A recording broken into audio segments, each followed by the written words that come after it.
നമസ്കാരം. ഇന്ന് ഇതുവരെ ആരംഭിക്കുന്നു. എല്ലാ പ്രേക്ഷകർക്കും സ്വാഗതം. ഞാൻ പ്രവിത ലക്ഷ്മി. എന്നോടൊപ്പം കേൾവി പരമത്തിനെ സഹായിക്കാൻ സോന ജെറി. വിശദമായ റിപ്പോർട്ടുകൾ.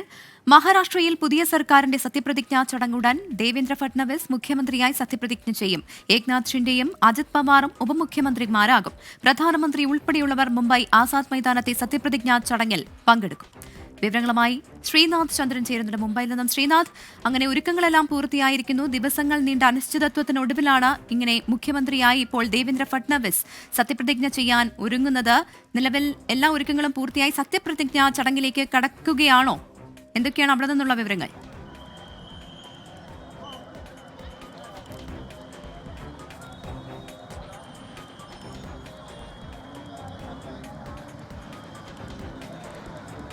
തീർച്ചയായും പ്രവിത, വോട്ടെണ്ണൽ കഴിഞ്ഞ് 12-ാം ദിനം അങ്ങനെ മഹാരാഷ്ട്രയുടെ മുഖ്യമന്ത്രി ആരെന്നുള്ള കാര്യത്തിൽ തീരുമാനമായി. അദ്ദേഹം സത്യപ്രതിജ്ഞ ചെയ്യാൻ പോകുന്നു. ഒരു പുതിയ സർക്കാർ മഹാരാഷ്ട്രയിൽ അധികാരത്തിൽ വരാൻ പോകുന്നു. ദേവേന്ദ്ര ഫട്നാവിസും ഒപ്പം തന്നെ ഉപമുഖ്യമന്ത്രിമാരായി ഏക്നാഥ് ഷിൻഡെയും അജിത് പവാറും സത്യപ്രതിജ്ഞ ചെയ്യും. ഇപ്പോൾ തന്നെ എനിക്ക് പുറകിലാണ് ആസാദ് മൈതാൻ ഉള്ളത്.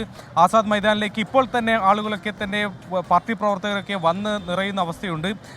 പ്രധാനപ്പെട്ട CST റെയിൽവേ സ്റ്റേഷൻ ഓപ്പോസിറ്റായി എതിർവശത്ത് നിൽക്കുന്ന ആസാദ് മൈതാനിൽ പ്രൗഢഗംഭീരമായ ഒരു ചടങ്ങ് തന്നെയാണ് നടക്കാൻ പോകുന്നത് എന്ന കാര്യത്തിൽ യാതൊരു സംശയവുമില്ല. ഇപ്പോൾ തന്നെ വേദിയിൽ നമുക്ക് കാണാം പ്രധാനപ്പെട്ട നേതാക്കൾ JP നദ്ദ, അമിത്ഷാ അടക്കമുള്ള BJPയുടെ സമുന്നതരായ നേതാക്കൾ, ഒപ്പം സഖ്യകക്ഷികളിൽ നിന്നുള്ള നേതാക്കളൊക്കെ തന്നെ എത്തിക്കഴിഞ്ഞിട്ടുണ്ട്. സദസ്സിലേക്ക് വരുമ്പോഴും അവിടെയും പ്രധാനപ്പെട്ട പലരെയും കാണാൻ കഴിയുന്നുണ്ട്. ബോളിവുഡിൻ്റെ നഗരമാണ് മുംബൈ.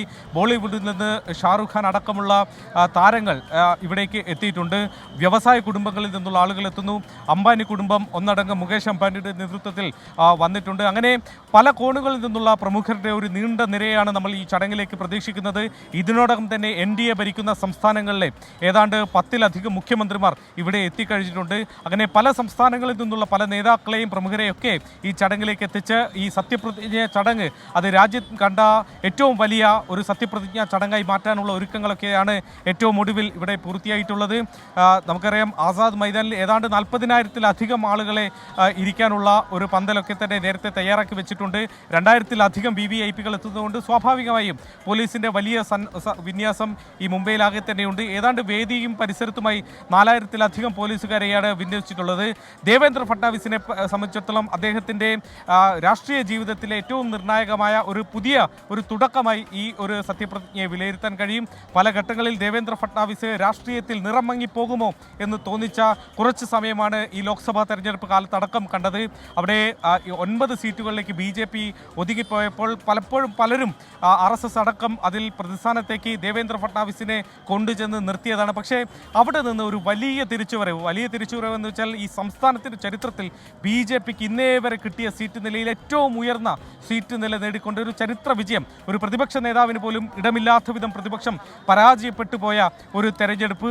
അത്ര വലിയ ഒരു വിജയം നേടി നിൽക്കുമ്പോൾ ദേവേന്ദ്ര ഫട്നാവിസ് അല്ലാതെ മറ്റൊരു പേര് മുഖ്യമന്ത്രി സ്ഥാനത്തേക്ക് അവിടെ ഉണ്ടായിരുന്നില്ല. പിന്നെ ഫട്നാവിസ് മുഖ്യമന്ത്രിയായി വരുന്നതിന് മറ്റു പല കാരണങ്ങൾ കൂടിയുണ്ട്.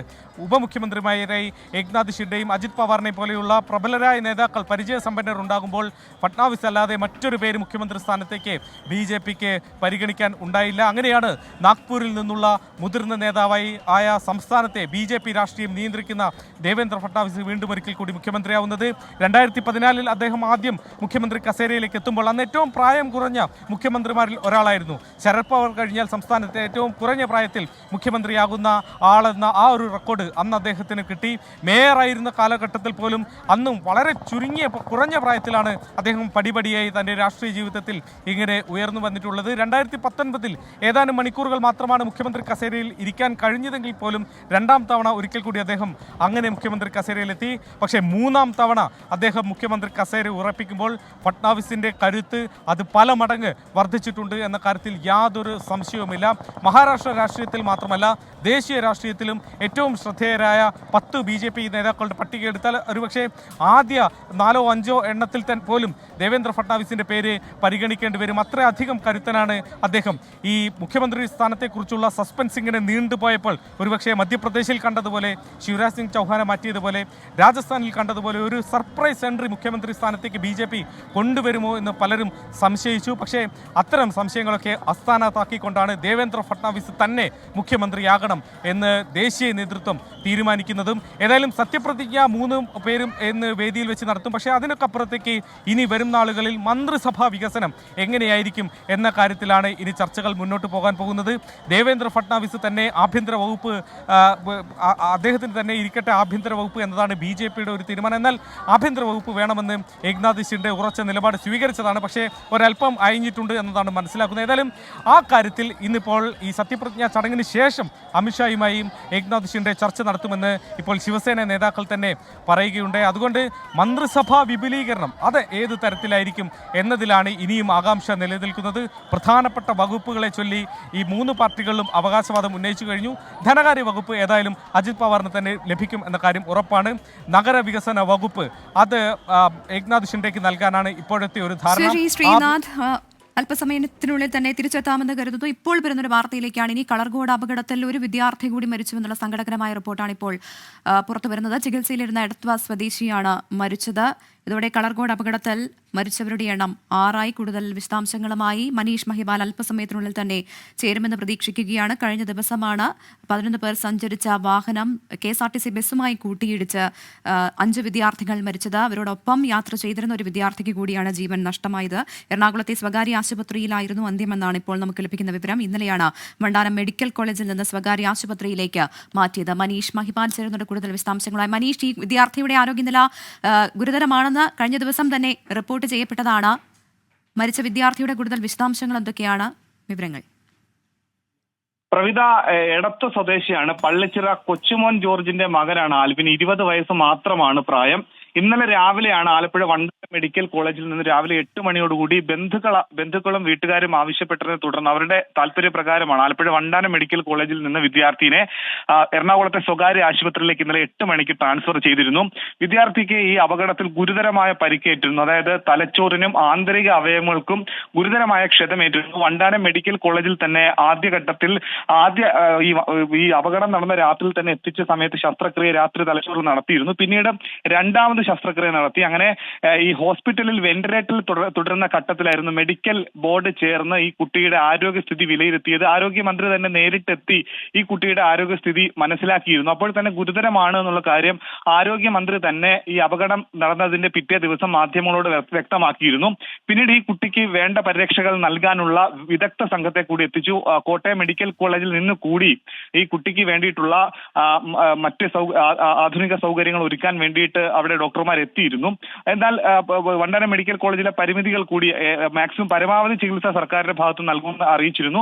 വീട്ടുകാരുടെ കൂടി താല്പര്യപ്രകാരമാണ് പിന്നീട് എറണാകുളത്തെ സ്വകാര്യ ആശുപത്രിയിലേക്ക് ഈ കുട്ടീനെ മാറ്റിയിട്ടുള്ളത്. ഈ വാഹനം ഓടിക്കുന്ന സമയത്ത് ഈ ഡ്രൈവറുടെ ഈ വാഹനത്തിന്റെ ഇടത് സൈഡിൽ ഇരുന്ന ആളാണ് ആൽവിൻ എന്നാണ് നമുക്ക് മനസ്സിലാകുന്നത്. പോലീസിന്റെ റിപ്പോർട്ടിൽ പറയുന്നത് അങ്ങനെയാണ്. ഈ 7 പേർ സഞ്ചരിക്കുന്ന വാഹനത്തിൽ 11 പേർ സഞ്ചരിക്കുമ്പോൾ ഈ വാഹനത്തിന്റെ ഇടത് സൈഡിൽ ഈ ടവേര വാഹനത്തിന് ഇടത് സൈഡിലായിരുന്നു ആൽവിൻ ഇരുന്നിരുന്നത് എന്നാണ് മനസ്സിലാകുന്നത്.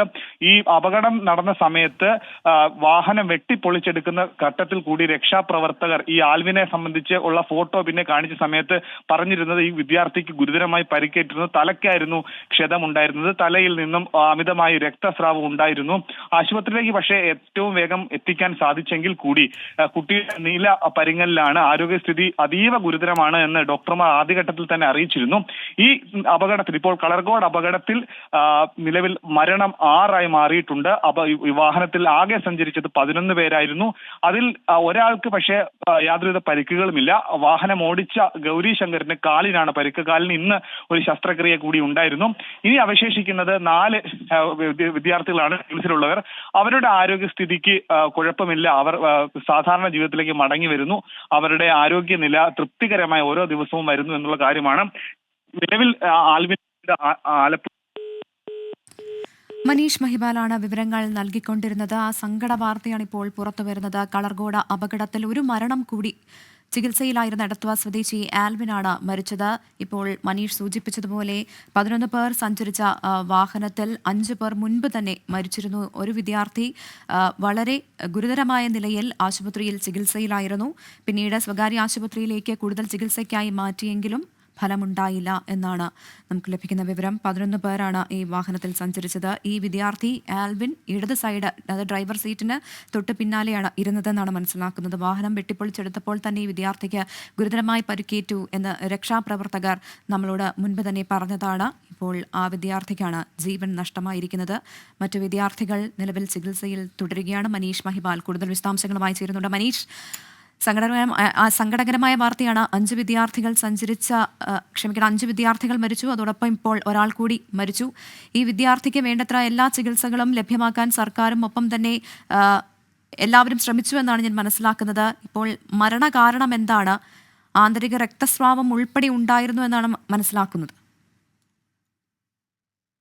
പ്രവിത, ഈ അപകടത്തിൽ ഏറ്റവും പ്രധാനമായി ചൂണ്ടിക്കാണിക്കപ്പെട്ടത് ഈ വാഹനത്തിന്റെ കാലപ്പഴക്കമായിരുന്നു. ഒപ്പം തന്നെ വാഹനം സ്കിഡായി വരുന്ന സമയത്ത് ക്ഷതമേറ്റത് കൂടുതലും, ഈ വാഹനത്തിൽ മരണം സംഭവിച്ചിരിക്കുന്ന കൂടുതലും വാഹനത്തിന്റെ ഇടത് ഭാഗത്തിരുന്ന, മധ്യഭാഗത്തും മുൻനിരയിരുന്ന ആളുകൾക്കുമാണ് കൂടുതൽ പരിക്കേൽക്കുകയും മരിക്കുകയും ചെയ്തിട്ടുള്ളത്.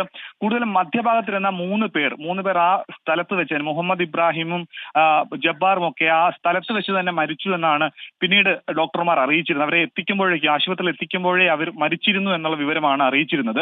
പക്ഷേ ഈ മുൻനിരയിൽ ഇരുന്നിട്ടുള്ളവരും വലതു ഭാഗത്തിരുന്നവരും, പ്രത്യേകിച്ചും ഡ്രൈവർക്ക് കാലിന് മാത്രമായിരുന്നു പരിക്കുണ്ടായിരുന്നു. മുൻനിരയിൽ ഇരുന്ന ആളാണ്, അതായത് ഈ വാഹനം ഓടിക്കുന്ന ഗൗരിശങ്കറിന്റെ ഒപ്പം ഇടത് സൈഡിൽ ഇരുന്ന ആളാണ് ആൽവിൻ എന്നാണ് നമുക്ക് പോലീസിന്റെ റിപ്പോർട്ടിൽ നിന്ന് മനസ്സിലായിട്ടുള്ളത്. അങ്ങനെ ഈ വാഹനം കളർകോട് ഈ ദിവസം രാത്രി 9:20 ആ സമയത്ത് റോഡിൽ നിന്നും സ്കിഡായി KSRTC ബസ്സിലേക്ക് വരുമ്പോൾ ഈ KSRTC ബസ്സിന്റെ താഴെ ഭാഗത്ത് കുടുങ്ങിയിരുന്നു. പിന്നീട് ആളുകൾ അവിടെ എത്തിയാണ് ഈ KSRTC ബസ് മാറ്റുന്നത്.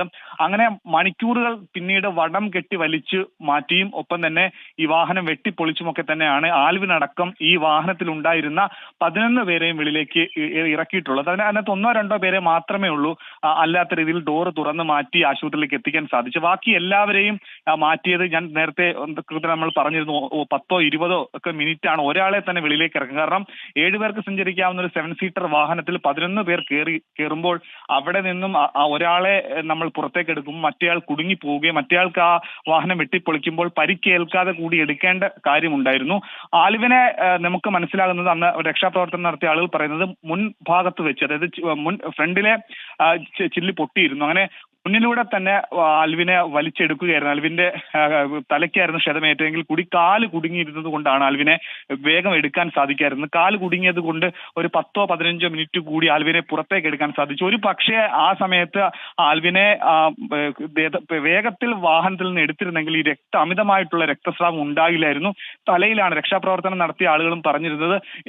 അടുത്ത ദിവസം ഈ ആൽവിന്റെ ഫോട്ടോ കണ്ടപ്പോൾ പറഞ്ഞിരുന്നത്, ഈ വിദ്യാർത്ഥിയെ കൊണ്ടുപോകുമ്പോൾ വലിയ രീതിയിൽ തല പൊട്ടി ചോര വരുന്നുണ്ടായിരുന്നു എന്നാണ്. ഒപ്പം തന്നെ ആന്തരിക അവയവങ്ങൾക്കും ഗുരുതരമായ ക്ഷതമേറ്റിരുന്നു എന്ന് മെഡിക്കൽ ബോർഡ് ചേർന്ന ശേഷം ആലപ്പുഴ മെഡിക്കൽ കോളേജ് പ്രിൻസിപ്പളും ഒപ്പം തന്നെ medical college superintendent doctor Abdul സലാമും ഇക്കാര്യം അറിയിച്ചിരുന്നു. ആരോഗ്യമന്ത്രിയെ കൂടി ഈ വിവരങ്ങൾ അറിയിച്ചിരുന്നു. ആരോഗ്യമന്ത്രി കൂടി മാധ്യമങ്ങളെ കണ്ട സമയത്തും മെഡിക്കൽ ബോർഡ് ചേർന്ന ശേഷം ഈ വിദ്യാർത്ഥിയുടെ നില പ്രശ്നത്തിലാണ്, അത് വഷളായിക്കൊണ്ടിരിക്കുകയാണ്, മോശമാണ് എന്നുള്ള കാര്യം വ്യക്തമാക്കിയിരുന്നു.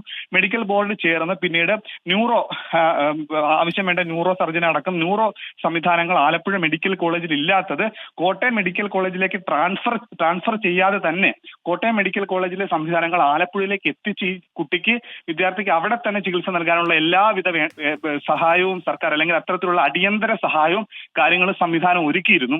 പക്ഷേ വീട്ടുകാരുടെ ആഗ്രഹ പ്രകാരമാണ് സ്വകാര്യ ആശുപത്രിയിലേക്ക് മാറ്റിയത്. അത് ആ ഒരു വിഷയത്തിനകത്ത് എന്താണ് മെഡിക്കൽ ബോർഡിന്റെ അഭിപ്രായം എന്ന കാര്യത്തിൽ നമുക്കറിയില്ല. പക്ഷെ മെഡിക്കൽ കോളേജ് തന്നെയാണ് ഈ വിദ്യാർത്ഥിയുടെ മരണത്തിന്റെ വാർത്ത പുറത്തേക്ക് വരുന്നത്. ഇനി അവശേഷിക്കുന്നത് ഞാൻ നേരത്തെ സൂചിപ്പിച്ചതുപോലെ 6 പേർ മരിച്ചു. ഇനി 5 പേരാണ് ചികിത്സയിലുള്ളത്. ഒരാളുടെ പരിക്ക് നിസ്സാരമായതുകൊണ്ട് തന്നെ അദ്ദേഹം ആശുപത്രിയില്ല. അവശേഷിക്കുന്ന 4 പേരാണ് ഇനി ഉള്ളത്. ആ 4 പേരുടെ മനീഷ്, അവരുടെ പരിക്ക് എത്രത്തോളം ഗുരുതരമാണ്? നിലവിൽ ചികിത്സയിൽ കഴിയുന്നവരുടെ ആരോഗ്യനില തൃപ്തികരമാണോ? ഞാൻ വിശദമായി പറയാം. ഈ 4 പേരുടെയും ആരോഗ്യസ്ഥിതിയെ പറ്റി വിശദമായി പറയാം. ഒന്ന് മൂസിനാണ്. മൂസിൻ നിലവിലെ സ്ഥിതി തുടരുന്നു. മെഡിക്കൽ ബുള്ളറ്റിൻ ഇന്ന് രാവിലെ ചേർന്ന മെഡിക്കൽ ബോർഡ് റിപ്പോർട്ടിന്റെ 11 മണിക്ക് ചേർന്ന മെഡിക്കൽ ബോർഡ് റിപ്പോർട്ടിന്റെ വിവരമാണത്. മൂസിന്റെ നിലവിലെ സ്ഥിതി തുടരുകയാണ്. ആന്റിബയോട്ടിക്സ് ഉൾപ്പെടെയുള്ള മരുന്നുകൾ തുടരുന്നു. ഗൗരി ശങ്കറാണ് ഈ വാഹനം ഓടിച്ച വ്യക്തി. ഇയാൾക്കെതിരെയാണ് പോലീസ് ക്രിമിനൽ കേസ് എടുത്തിട്ടുള്ളത്. ഈ വാഹനം ഓടിച്ച അലക്ഷ്യമായിട്ടാണ് വേണ്ട വിധത്തിലുള്ള വേഗത കൂടി എന്നൊക്കെയുള്ള പരാമർശങ്ങൾ നടത്തിയാണ് പോലീസ് കേസ് എടുത്തിട്ടുള്ളത്. ഗൗരി ശങ്കറിന്റെ തുടയെല്ല് പൊട്ടിയതിന്റെ ശസ്ത്രക്രിയ ഇന്ന് നടത്തുമെന്ന് പറയുന്നുണ്ട്. ഇനി കൃഷ്ണദേവന്റെ തലസ്ഥിതി തുടരുന്നു എന്നാണ്. പക്ഷെ അത് എന്തെങ്കിലും പ്രശ്നമുള്ളതോ അല്ലെങ്കിൽ ആരോഗ്യനിലയിൽ പ്രശ്നങ്ങൾ ഇല്ലാത്തത് കൊണ്ടായിരിക്കും മെഡിക്കൽ ബുള്ളറ്റിനിൽ അങ്ങനെ തലസ്ഥിതി തുടരുന്നു എന്ന് പറയുന്നത്. പിന്നീടുള്ളത് ഈ 4 പേരുടെ കൂട്ടത്തിൽ അല്പം ഗുരുതരാവസ്ഥയിലുള്ളത് ആനന്ദ് മനുവാണ്. ആനന്ദ് മനു കൊല്ലം സ്വദേശിയാണ്. കൊല്ലം സ്വദേശത്തിൽ ആനന്ദ് മനുവിന്റെ സോഡിയത്തിന്റെ അളവ് രക്തത്തിൽ കുറവുണ്ട്. അത് കറക്റ്റ് ചെയ്യാനുള്ള മരുന്നുകൾ തുടരുന്നു. എല്ലാവർക്കും സൈക്യാട്രി കൺസൾട്ടേഷൻ വേണം. ട്രീറ്റ്മെന്റ് എല്ലാ കുട്ടികൾക്കും സൗജന്യമായി നൽകുന്നുണ്ട്.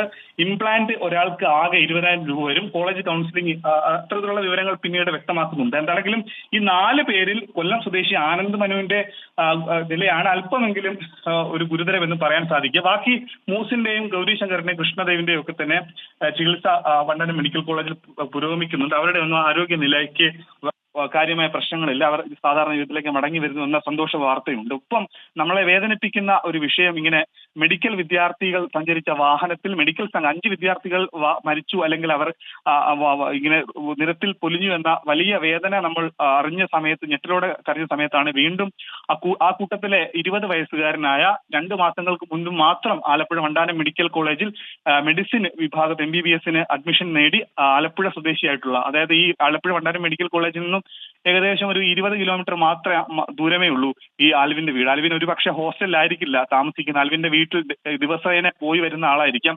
അന്ന് സിനിമയ്ക്ക് പോകേണ്ടി വന്ന രാത്രി കൂടി അന്ന് വീട്ടിൽ പോയി, അതായത് കോളേജിലെ ക്ലാസ്സുകൾക്ക് ശേഷം വീട്ടിൽ പോയി മടങ്ങി വന്ന് സിനിമയ്ക്ക് പോയി അങ്ങനത്തെ രീതിയിലായിരിക്കും അദ്ദേഹം പോയിരുന്നത്. ഈ എടത്വ സ്വദേശിയാണെന്നുള്ളതാണ്, 20 വയസ്സെന്നുള്ളതാണെന്നുണ്ടെങ്കിലും ഇന്നലെ രാവിലെ 8 മണിയോടുകൂടിയാണ് ആൽവിനെ ഇവിടെ നിന്ന്, ആൽവിൻ ജോർജ് എന്നാണ് മുഴുവൻ പേര്, ആൽവിൻ ജോർജിനെ ആലപ്പുഴ വണ്ടാനം മെഡിക്കൽ. ആലുവയിൽ പീഡനത്തിനിരയായി മരിച്ച കുട്ടിയുടെ വീട്ടിലെ വൈദ്യുതി വിച്ഛേദിച്ചു. MLAയും MP യും ചേർന്നെടുത്ത് നൽകിയ വാടക വീട്ടിലെ കണക്ഷനാണ് വിച്ഛേദിച്ചത്. 1 മാസത്തിലധികമായി ജോലിയില്ലാത്തതിനാൽ വൈദ്യുതി ബില്ല് അടയ്ക്കാതിരുന്നു എന്നാണ് കുട്ടിയുടെ അച്ഛൻ പറഞ്ഞത്. ശ്യാംകുമാർ ചേരുന്നുണ്ട് കൊച്ചിയിൽ നിന്ന്. ശ്യാം, ഇതിൽ ഏതെങ്കിലും തരത്തിലുള്ള ഒരു ഇടപെടൽ വരുന്നുണ്ടോ? 1 മാസമായി അദ്ദേഹത്തിന് ജോലിയില്ലായിരുന്നു എന്ന് ഈ കുട്ടിയുടെ അച്ഛൻ തന്നെ പറയുന്നുണ്ട്. എന്താണ് ഇവരുടെ അവസ്ഥ? പ്രവിത, ഈ കുടുംബം നേരത്തെ താമസിച്ചിരുന്ന വീട്ടിൽ നിന്ന്, വാടക വീട്ടിൽ നിന്ന് ഒഴിയണമെന്ന് ആവശ്യപ്പെട്ടിട്ടാണ് MLAയും MP യും ചേർന്ന് ഒരു വീടെടുത്ത് നൽകുകയും തായ്ക്കാട്ടുകരയ്ക്ക് സമീപം തന്നെ താമസിക്കുകയും ചെയ്തത്. ആ കുട്ടിയെ, ആ 8 വയസ്സുകാരിയെ അടക്കം ചെയ്തതും അതിനടുത്ത് തന്നെ ആയിരുന്നു. ആ സ്ഥലത്ത് തൊട്ടടുത്ത് തന്നെ താമസിക്കുന്ന വീട്ടിലെ വൈദ്യുതി കണക്ഷനാണ് ഇന്നലെ വൈകുന്നേരം KSEB ഉദ്യോഗസ്ഥരെത്തി വിച്ഛേദിച്ചത്. ഈ കുട്ടിയുടെ പിതാവുമായി നമ്മൾ അല്പസമയം മുമ്പ് സംസാരിച്ചു. ഒരു ജോലി തിരക്കി അദ്ദേഹം ഇപ്പോഴും ആലുവയിലാണുള്ളത്. കഴിഞ്ഞ 1 മാസമായി 4 ദിവസമാണ് ജോലി ഉണ്ടായിരുന്നത്. അതിനാൽ ബില്ലടയ്ക്കാൻ സാധിച്ചില്ല എന്നുള്ളതാണ് ആ പിതാവ് പറയുന്നത്. ഒരു വീടുൾപ്പെടെ വാഗ്ദാനങ്ങൾ ലഭിച്ചിരുന്നു, പക്ഷെ അതൊന്നും കിട്ടിയിട്ടില്ല. നിലവിൽ വാടക കൊടുക്കാൻ പോലും കഴിയാത്ത അവസ്ഥയിലാണ് ഉള്ളത്. അതിനിടയിലാണ് KSEB ആ കുടുംബത്തിന്റെ വൈദ്യുതി കണക്ഷനും വിച്ഛേദിച്ചിരിക്കുന്നത്. നിയമപരമായി KSEBയുടെ ഭാഗത്തുനിന്ന് തെറ്റില്ല, പക്ഷേ സർക്കാർ ഇവിടെ വളരെ ശ്രദ്ധയോടുകൂടി താമസിച്ചിരിക്കുന്ന ഒരു കുടുംബത്തിന്റെ വൈദ്യുതി കണക്ഷനാണ് ഇപ്പോൾ വിച്ഛേദിക്കപ്പെട്ടിരിക്കുന്നത്. അതും നമ്മുടെ നാട്ടിലെത്തുകയും ഇവിടെ വെച്ച് കൊല്ലപ്പെടുകയും ചെയ്ത ഒരു കുട്ടിയുടെ കുടുംബത്തിനാണ് ആ ദുരവസ്ഥ ഉണ്ടായിരിക്കുന്നത്. വളരെ ചെറിയ ഒരു തുകയെന്ന് നമുക്ക് പറയാവുന്ന ഒരു തുകയാണ് ആ KSEB ബില്ലിൽ വന്നിരിക്കുന്നത്. പക്ഷെ അതുപോലും അടയ്ക്കാൻ ആ കുടുംബത്തിന് കഴിയുന്നില്ല. ചെറിയ കുട്ടികളടക്കം ഇപ്പോൾ 4 പേർ ആ വീട്ടിലുണ്ട്. അവർ ഉൾപ്പെടെ ഇപ്പോൾ ഈ വൈദ്യുതി ഇല്ലാത്തൊരു ദുരവസ്ഥയിലാണ് അവിടെ ഉള്ളത്. ഏതായാലും KSEB ഉദ്യോഗസ്ഥർക്ക് മറ്റൊന്നും ചെയ്യാനില്ല എന്ന് പറഞ്ഞാണ് അവർ പോയത് എന്ന പിതാവ് പറയുന്നുണ്ട്. ആരെങ്കിലും സഹായിച്ചാൽ മാത്രമേ ഇനി KSEBയുടെ ഈ ബില്ല് പോലും അടയ്ക്കാൻ കഴിയൂ എന്നാണ് അവർ അറിയിക്കുന്നത്. പ്രവിത, ശരി. ആലുവയിൽ പീഡനത്തിനിരയായി മരിച്ച കുട്ടിയുടെ വീട്ടിലെ വൈദ്യുതി ബന്ധം വിച്ഛേദിച്ചിരിക്കുകയാണ്. 1 മാസത്തിലധികമായി ജോലിയില്ലാത്തതിനാൽ വൈദ്യുതി ബില്ല് അടയ്ക്കാതിരുന്നത് എന്നാണ് കുട്ടിയുടെ അച്ഛൻ പറഞ്ഞത്. ശ്യാംകുമാറാണ് വിവരങ്ങൾ നൽകിയത്. ഉത്തർപ്രദേശിലെ ലഖിംപൂർ ഖേരിയിൽ യന്ത്രയൂഞ്ഞാൽ അപകടത്തിൽ നിന്ന് 10 വയസ്സുകാരി അത്ഭുതകരമായി രക്ഷപ്പെട്ടു. 200 അടി ഉയരമുള്ള ഊഞ്ഞാലിൽ പെൺകുട്ടി 5 മിനിറ്റോളം തൂങ്ങിക്കിടന്നു. സംഭവത്തിൽ 3 പേരെ പോലീസ് കസ്റ്റഡിയിലെടുത്തിട്ടുണ്ട്. അച്യുതൻ ഡൽഹിയിൽ നിന്ന് ചേരുന്നു. അച്യുതൻ, എന്താണ് സംഭവിച്ചത്? ഗോൾക്കു മേളയിലാണ് ഈ ഒരു സംഭവം ഉണ്ടായിരിക്കുന്നത്. അതായത് 200 അടി ഉയരമുള്ള യന്ത്ര ഊഞ്ഞാലിൽ പെൺകുട്ടി ഏതാണ്ട് 5 മിനിറ്റോളമാണ് തൂങ്ങിക്കിടന്നത്. അത്ഭുതകരമായാണ് ഈ പെൺകുട്ടി രക്ഷപ്പെട്ടതെന്നതും നമുക്ക് ദൃശ്യങ്ങളിൽ നിന്ന് വ്യക്തമാവുന്നതാണ്. ഈ യന്ത്ര ഊഞ്ഞാലിന്റെ വേഗത കുറച്ചാണ് പെൺകുട്ടിയെ നിലത്ത് ഇറക്കാനായത്. ഒരു തർക്കം ഇവിടെ നേരിട്ടതായും ആ തർക്കം നടന്നുകൊണ്ടിരിക്കുമ്പോൾ ഈ യന്ത്ര ഊഞ്ഞാൽ പെട്ടെന്ന് പ്രവർത്തിപ്പിക്കുകയും ചെയ്തതാണ് ഈ അപകടത്തിലേക്ക് നയിച്ചതെന്ന ചില വിവരങ്ങളാണ് പുറത്തു വരുന്നത്. ഇതോടുകൂടിയാണ് ഈ പെൺകുട്ടി ഇതിനുള്ളിൽ ഇത്തരത്തിൽ അപകടമായ രീതിയിൽ അകപ്പെടുന്നത്. അതിനുശേഷം യന്ത്ര ഊഞ്ഞാൽ വളരെ സാവധാനം ചലിപ്പിച്ചുകൊണ്ട് ഈ പെൺകുട്ടിയെ രക്ഷപ്പെടുത്തുകയാണ് ഉണ്ടായിട്ടുള്ളത്. സംഭവത്തിൽ പോലീസ് അന്വേഷണം ആരംഭിക്കുകയും ഒരു 3 പേരെ ഇതുമായി ബന്ധപ്പെട്ട് കസ്റ്റഡിയിൽ എടുക്കുകയും ചെയ്തിട്ടുണ്ട്. എന്തായാലും ഒരു വളരെ ഭാഗ്യം നിറഞ്ഞ ഒരു സംഭവമായി തന്നെയാണ് ഇതിനെ കാണേണ്ടത്. കാരണം ഇത്രയും അപകടാവസ്ഥയിൽ 200 അടി മുകളിൽ ഉയരത്തിലായിരുന്നു ഈ പെൺകുട്ടി അപകടത്തിൽ പെട്ടത് എന്നതാണ്. എന്തായാലും നിലവിൽ പെൺകുട്ടി രക്ഷപ്പെട്ടിട്ടുണ്ട്. കാണുമ്പോൾ തന്നെ പേടിയാകുന്ന ദൃശ്യങ്ങളാണ് ഇത്. ഉത്തർപ്രദേശിലെ ലഖിംപൂർ ഖേരിയിലാണ് സംഭവം. യന്ത്രഊഞ്ഞാൽ അപകടത്തിൽ നിന്ന് 10 വയസ്സുകാരി അത്ഭുതകരമായി രക്ഷപ്പെടുകയായിരുന്നു. 200 അടി ഉയരമുള്ള ഊഞ്ഞാലിൽ പെൺകുട്ടി 5 മിനിറ്റോളമാണ് തൂങ്ങിക്കിടന്നത്. എന്തായാലും ഈ സംഭവവുമായി ബന്ധപ്പെട്ട 3 പേർ ഇപ്പോൾ പോലീസ് കസ്റ്റഡിയിലാണെന്നാണ് ആർ അച്യുതൻ നൽകുന്ന വിവരം. നോക്കാം ശബരിമലയിലെ ഇന്നത്തെ ചടങ്ങുകൾ. സൈക്കിൾ പ്യൂർ അഗർബത്തി ശരണം സന്നിധാനം സമർപ്പിക്കുന്നത് അഗർബത്തി എന്നാൽ സൈക്കിൾ.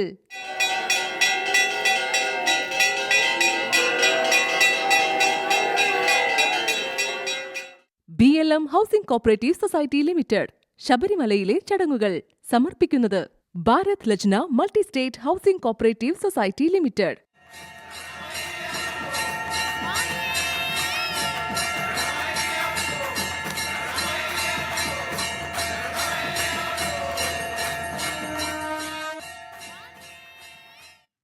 ഇനി ഇന്നത്തെ സ്വർണ്ണവില. ഇന്നത്തെ സ്വർണ്ണനിരക്ക് സമർപ്പിക്കുന്നത് സ്പർശ ഗോൾഡ് ആൻഡ് ഡയമണ്ട്സ്. ഫിജിറ്റലാകൂ ഇനി സ്പർശയോടൊപ്പം.